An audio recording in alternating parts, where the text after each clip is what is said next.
Hi guys. Welcome to DarkEcho Stories show where we upload horror audio story every single day. Turn on different playlists to listen to different kind of horror stories. Subscribe to our channel if you don't want to miss any update. Black Hollow was a quiet town tucked away in the deep woods where few people ventured. It wasn't on most maps, and those who lived there liked it that way.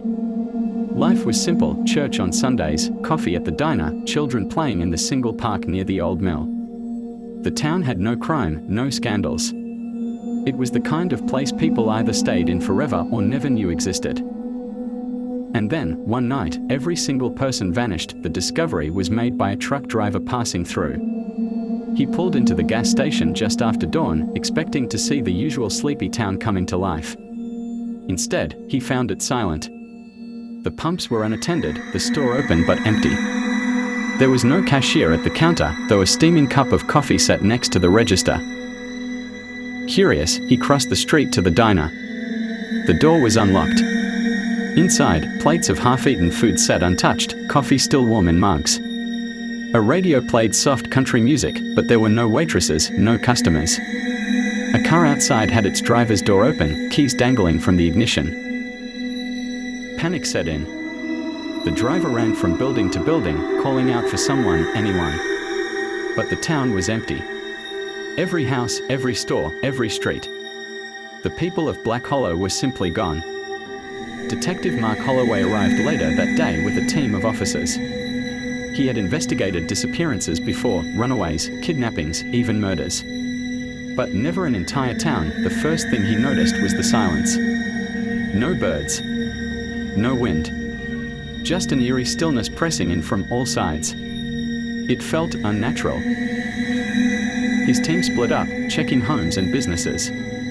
Every place was the same: plates left on tables, televisions still on, beds unmade as if their occupants had just stepped away for a moment. But they hadn't. They were gone, and there was no sign of where they had gone or why. And then there were the whispers. Mark heard them first in the church. A faint murmuring, just beyond the edge of understanding. He turned, expecting to see one of his officers. But he was alone. The whispers grew louder as night fell.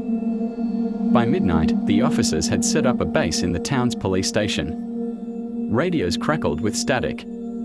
Phones had no dial tone. Flashlights flickered as if the batteries were draining too fast. Then, one by one, the officers began to hear it too: soft voices, calling their names. From the alleyways, the doorways, the empty streets. Some swore they saw movement in the dark, shadowy figures just out of reach.